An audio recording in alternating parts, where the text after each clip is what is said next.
Hello, if you are wanting to try Lightblade Solo or just want to hear some tips and tricks, you're in the right place. I've done a lot of GM Solo and it has been highly requested to start making guides for them, so here we are. I'm going to give you a rundown on how I run my solo GM Lightblade, and then I'll go over some loadouts I recommend. To start out, you can send the boss away. I like to stand in the spot because the shots hit the pole in front of me, but still be careful because the shots can glitch out and still go through the pole. Once the boss is gone, you can actually skip these two champions and run straight for the door. Inside, do not kill all the adds. Killing all the adds will spawn the second Lucent Hive on the top, so I recommend killing the wizards and then going to the left side and kill the barrier. After the barrier, you can go to the right side and kill the Lucent Hive. You'll have a lot of cover on that side. If you can kill the second barrier earlier, that works as well. You can kill the barrier after the Lucent Hive or before the Lucent Hive. And once they're all dead, focus on some ad clearing until the second Lucent Hive spawns in,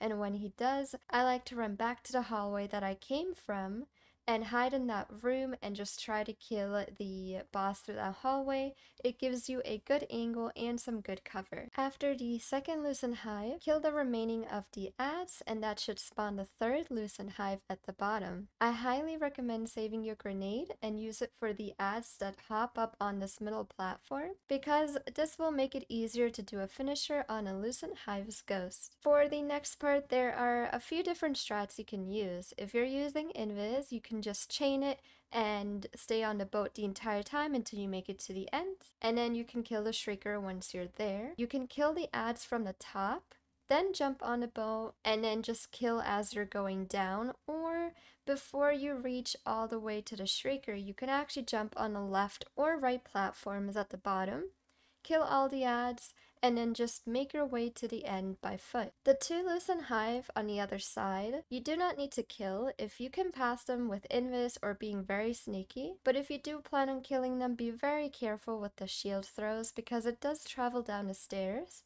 so I'd run around a corner or just go to the opposite side until he's done. Continue sailing with the boat. Again, if you're Invis, you can just chain your Invis and keep sailing through the entire section. Or you can just jump on the left or right ledges and continue by foot killing everything slowly. If you do run on foot, make sure to watch out for that final Shrieker that likes to hide behind a portal at the end. Once you get to the part where all the thralls jump on your boat, you can either stay on the boat and just kill everything on there, or you can actually jump down the middle platform in front of you and just kill everything from a bit of a distance. Once you've reached the running part, I like to run through it on the right hand side, whether I'm Invis or not. I do think that's the easiest strat to get past this part. If you're not Invis, you'll have to kill all the adds and the moths that cross your path, but if you are Invis, keep in mind sometimes the moth still sees you when you're Invis. Not always though. In the boss room, there are two different ways to bait the boss. One way is to jump from the middle platform to a top platform, just like this, and repeat it, or you can jump from one top platform to another top platform. This will just make him follow you around. However, the boss still decides to randomly shoot sometimes, so always be aware of that.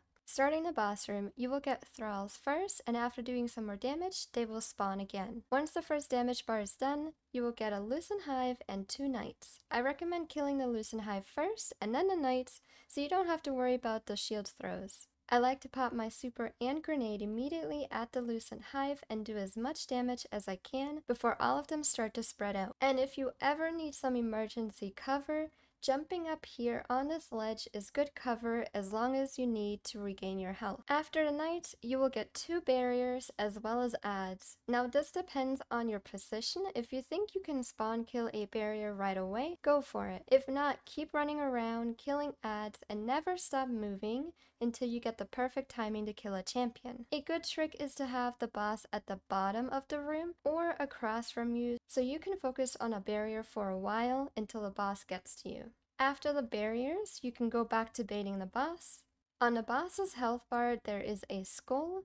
Once you reach that skull, two more barriers will spawn in. And when you finish the rest of the bar, you will get two more knights and another Lucent Hive.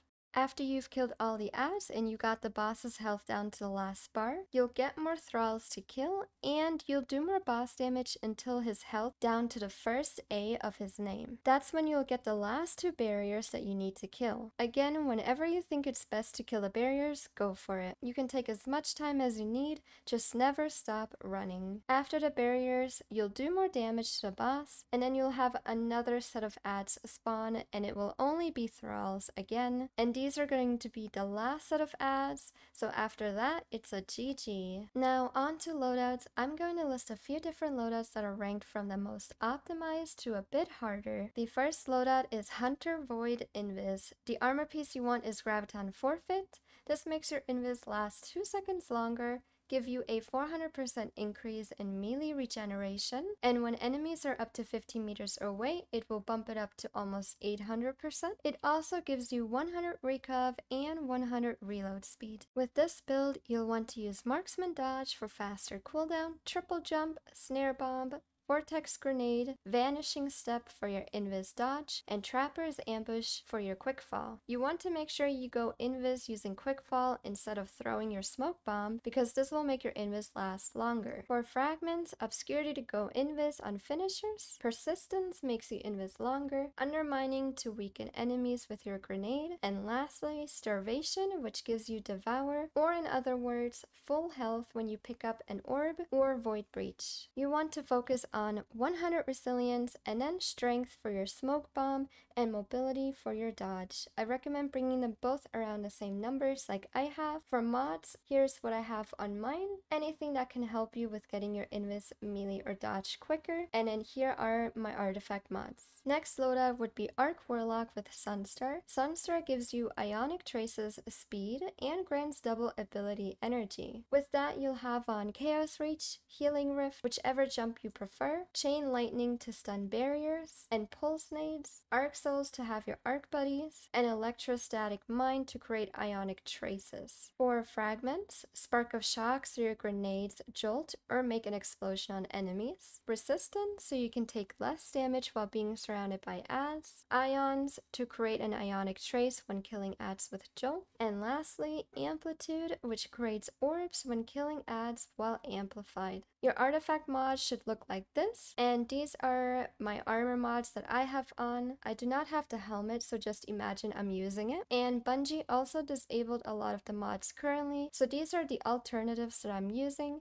Usually on arms, I'd have bolstering instead of grenade kickstart, as well as focusing strike void devour with controverse hold. With this, you want to hold your grenade to charge it, and you will get grenade energy back when you damage ads with it. You also become more resistant to incoming damage when charging the grenade. I use Cataclysmic for super, Healing Rift, Jump of Preference, Pocket Singularity, and Vortex Grenade. For Aspect, Feed the Void, which gives me Devour on ability kills, and Chaos Accelerant, which allows me to overcharge my grenade. For Fragments, I use Remnants to increase my grenade duration, Undermining to weaken ads with my grenade, Persistence to make Devour last longer, and Starvation to get Devour when picking up an orb or Void Breach. Moving on to my artifact mods, you want anything that has to do with Void, and lastly my armor mods, which are mainly to regain my grenade and making orbs. Now to the final loadout, we have Titan Strand with the Abiant Leap boots. The boots allow you to send out 3 suspend lashes when using barricade and gives you woven mail for 10 seconds when suspending. With this build, you will chain your shackle grenade and barricade, suspending as many enemies as you can. I recommend the rally barricade, jump of preference, frenzied blade, and shackle grenade. For aspects, into the fray for quicker melee regeneration while having woven mail, and the Drenger's lash to have those suspending ripples come out of the barricade. For fragments, I use Mind, which gives you class ability energy when killing a suspended ad. Isolation makes an explosion around enemies when getting rapid precision hits.